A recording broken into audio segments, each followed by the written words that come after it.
Hello, all you hardcores out there. How you doing? It's Russ here from Poker's Corner, the biggest gob in sport. We say the things on here that nobody dares say. Isn't that right? Big MALC, human fantasist, eh? Well, now all you people that have been emailing me, right, and saying this and that and chatting loads of rubbish, coming out with stuff like Don Charles has been dropped and all that, Spencer Fearing exclusive and all that nonsense. An absolute human waffle. Oh my God. What was the first thing I said? Do people actually think that Stan the Man Dubois is going to drop Don Charles when Dubois is coming off his best performances? Eh? He's coming off his best performances since the Joe Joyce fight under Don Charles. So why would Stan the Man Dubois drop him? Why would he do that? Hey, I mean, how crazy would that be? But people run with it, don't they, for views and stuff like that. And then when they realise it's a load of knackers, they run with it again. Instead of just giving your opinion, the people that ran with it, you YouTubers, and you are. Now, you all know you're boxing. At no stage did you turn around and say, Spencer Fearing, come on. Or come on, Spence. He's coming off his best performances.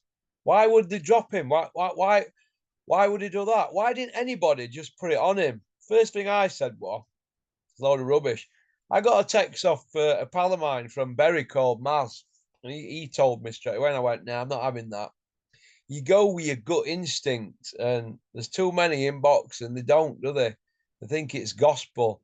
Now, this guy Fearing, or Big Malcolm X, this race baiter, he's been doing this for years now. He's that good, right, at boxing. Look at his CV. Shocking, right? We all know what happened. He never won a belt, did he? We're over before it got started. Manager, trainer, promoter, shocking. He screwed everybody when he had that hard knocks, all backers and everything. Ask him about Darren Hamilton's purse when he lost to Curtis Woodhouse. Ask him what he took out that. Yeah. When Curtis bashed Hamilton up, his guy, for a British title, go ask him about that. Nobody wants to ask that, do they? This guy's never even been in mix. He's on outside looking in. I mean, what is Big Malc's role in boxing? What is it? He just breezes up to these events, doesn't he? Sponsors himself a ticket and breezes in, but he's not really doing anything in the sport, is he? He just hangs around like a bad smell, right? And what is it all over this? Why has he caused all this? Just because he introduced somebody to Stan the Man Dubois, he wants a fee. He wants a fee. Listen, let me just say this. If I were to take a fee, right, off people I know in industry for putting them together, right, with sponsors, I'm talking big sponsors, right? If I were to ask for a fee of people who I class as mates for putting people in mix, I'd never have any mates in boxing. And if people want to give you a drink or give you some tickets, isn't that great? I get invited to shows all the time for putting people together, and I'm happy with that. You don't do it for money because it's hard enough to generate money in boxing as it is. I know Daniel Dubois dining at the top table, but don't try and sponsor living in boxing, Spencer. Do it from the heart. If you do it from the heart, you get it back tenfold, don't you? When you put people together. You see what I mean? You get it back tenfold, but a lot of people don't, do they? They want that all the time. They can't see the wood for the trees, but all you've done, Spencer, is show yourself up. You've shown, I'm not going to call you Big Mouth for the rest of the video. I'm just going to call you Spencer. You've shown yourself up as a ponce, somebody to ponce a living. Do you know what I mean? Like you've done all your life. 5 kids are not social. That's what you're about, and poncing a living. You're strutting around in your ice cream outfits. You look embarrassing in that suit. You've got your big glasses on like that. You look like Timmy Mallet, right? With your big Elton John bins on, like you like that, aren't you? Even Dean White, or whatever he's called, he looks embarrassed to be associated with you. We all heard Bricktop, what he had to say about it, and he's at the top of the table now, Bricktop, but dining back at the top of the table, back on his perch, probably because he's boxing, isn't he? I'm not his biggest fan, but I respect him. No, Big Ron's not his biggest fan. He used to say to me, you have to respect what he's done. The guy's been shot. He's been bankrupt. God knows how many times he's been behind the door and trying to generate dough and this and that. And he's had Eddie Hill standing on his neck for 10 year plus, 12 year plus. You know, he's a survivor, isn't he? But to come out with that, you don't know what's going on in camp with Dubois and all that and Don Charles and that. Look, in my opinion, you jumped on Don Charles's tailcoat when he got that job because you were thinking, oh, there's a few crumbs for you.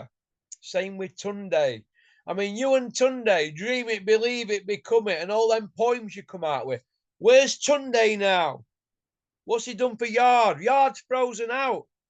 Yard won't fight again now till he drops Tunde. That's how it works. And you want even it mix anyway, but where are you? What is your role? What's your role? What are you? What's your role? In fact, I will call you Big Malc.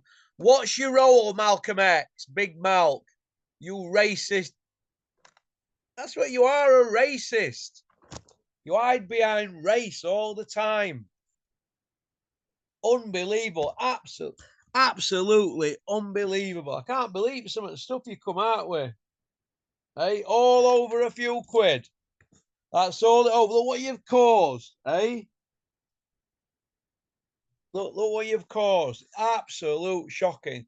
You've now got to go to these shows and explain everything you said, but I call it a game, a kiss and tell. That's what it is. You're telling us everything, but you're showing us nothing. That's what it's called, what you've done. You did that interview with that copper, PC Gully, and to be fair to him, he put it on you a bit, didn't he? And what did you do at end? You shut off. Do you know why? Because you were embarrassed. And when he asked Dean White about it, he didn't want to elaborate. And all you YouTubers, right, who give Big Malc, yeah, Big Malc, all you YouTubers that gave him the airtime, you've all had to take your stuff down now, haven't you? So you all look stupid. So all you're going to do is alienate yourself, having a clown on like that. An absolute, what does Andy Patterson call it, off boxing scene? He's a kid who's been on my channel and I respect him a lot. 10 times better boxing knowledge than me. He's up there with Terry Chapman Darmo for knowledge and stuff like that. What did Andy say? No. Zoomer. You're an absolute zoomer. What does Brian King call it? A bore bag. Absolute bore bag. You should be embarrassed. Hey, what does Ozzie Smith call him? Goonie. You're an absolute goonie. But where I come from, I'm from Doncaster in South Yorkshire, and we call you you're an absolute prick. That's what you are, fearing, an absolute prick. Coming out with just rubbish like that, and you made everything about you. You've made everything about you, and it isn't. I mean, calling the Cobra that and trying to tag him into stuff like that and trying to be Mr. Technical to cause people problems behind the scenes, like he gives a shit anyway, Carl, with 25 million bank. He probably don't even give you a second thought. You know, like I said in part one of this roast, but you know what I'm going to do now? Every time you pipe up, Fear, and I'm going to pipe up, absolute whopper. An absolute whopper. You're heading for food banks as it is. What was that other week where you had a GoFundMe thing or something on one of your socials? People actually putting money in for you. Look at the trouble that you've caused and upset. Eh? You think Don Charles is going to want you around him now? You see, this is it with boxing people, you see. What they do, they start fantasizing and they start coming out with rubbish. You know, like Oscar Rivers failed a drug test. That cost you your Sky job, didn't it? Hey? Or telling me Daniel Kinahan's your godfather to your kids and that. I drew you in on that one, didn't I? When I went, oh, Spencer. Oh, in fact, I'll tell this proper story about that for them that don't know. Spencer Fearon was in Helmets of the Month. He got the votes on my channel and he didn't like it. So he went running to Daniel Kinahan because he was, what were you? Something to do with some charity, some orphanage in Africa or something for MTK. You were involved with that, weren't you? complaint race card. So Dennis called me into office. Get in here, you. I'm going, what's the matter? Oh, I've just had Daniel Kinneran on the phone. What's this helmets thing that you do? I said, oh, he's had votes, hasn't he? Oh, you've got to check him out. You've got to check him out. It's causing me problems behind the scenes. Because Dennis at the time, he had a contract with aerospace and Rolls-Royce making components with one of his companies in Sheffield. So Dennis is out in Dubai all the time. So Dennis went out to see Daniel. Yeah, they sent a Rolls-Royce for him. He went up to Penthouse, you know, like Will and White in that James Bond film, Diamonds Are Forever. So Dennis went out there playing the big gangster, didn't he, to see another gangster? Yeah. And you, Fearon, what a whopper you are. Instead of coming to me with your issue, you went to Daniel, who went to Dennis, who came to me. But what did I do? I did the same thing when Peter Fury were in helmets. I went, no, he's had votes. But I went out to see Peter with Frank Smith. I went out to see him. Peter were bang on about it. Everybody's seen the intro he did for my channel, and he just went, it's a load of crap anyway, and we laughed it off. Hey? He laughed it off, Peter Fury being in helmets, but you didn't, did you? Hey? You couldn't handle it, could you, being in helmets? So you rung me, what did I say? I drew you in there. I went, oh, I didn't know you were connected. And then the big gangster in you went, yeah, he's godfather to my kid and all that nonsense, didn't you? That's what you said, didn't you? Which was a load of rubbish. Absolute rubbish. Daniel Kinneran's not the godfather to your children. Why were you coming out with shit like that, eh? You look stupid, didn't you? Pure fantasist. That's what you are, Big MALC. A pure fantasist, eh? And you've been and invented more fantasy island stuff. Listen, before you go to the food banks again, right? Because looking at you with that suit you had on, I'll put that as a thumbnail on here in a minute.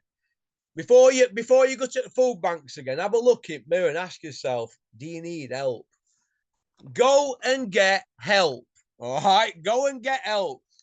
Pure Fantasy Island, you're on 100 quid a week, 16 hours at Sky. That's what you were on, mate. Ed Robinson got you a job when you come out at Nick after 7 days in Nick, crying in Terry Dunstan's cell. Pure fantasies, but you were strutting around at them shows with your Sky badge on, making out you some big media mogul. Eventually, yeah, they gave you a bit of a contract, didn't they? But then you ruined it, didn't you? Absolute ruined it, like everything else you've touched in your life. You're a ponce. You're a ponce then and a ponce now. You're a fantasist. You're a fantasist, you. That's what you are, an absolute fantasist. And you're going to face the Cobra and tell him what you think. Listen, you faced that gully and you didn't even answer any of his questions. All you did, you went down other avenues. You didn't answer anything about your lies. They're all out there. Your lies are all out there. You didn't even get the Tommy Robinson thing right with the Cobra. Listen, you're just a born liar. You can't help yourself. Pure fantasy island. That's what you are. You know, on my bike this morning, right? I biked it to Lichfield and back this morning. And I wasn't even going to do a video. Now I thought, no, I'm not going to do it. But do you know what? I've come in and I've seen a couple of things that you've come out with. You're not even accountable for what you've said, are you, really? All you've done is embarrass yourself. Do you think Bricktop and his lads, George Francis and his brother Bobby and his lad Alfie and all them, do you think they're going to want to work with you now? They think you're a prick. You're an absolute zoomer. Big Mal, these big bins. Oh, my God. Hey, unbelievable. You'll be strutting around at that show at Wembley tonight, making out it's all about you. Hey, you know what? Dean White looked embarrassed to stand near you. He looked embarrassed. So let this be a lesson to you all you YouTubers, when you have him on your channel. All right. Speaking of YouTubers, Danny Flexen, where's your press pass? Yeah, not nice, is it, when you get your press pass took, is it? But you know, when I got mine took, I won't kiss anybody's arse to get it back. I got other way, don't I, me? But all the rest of you, when you lose your press passes, let's see what you do. Cougar, when you got banned from that Wembley show, you had to lick and lick and lick to get back in, didn't you? Hey?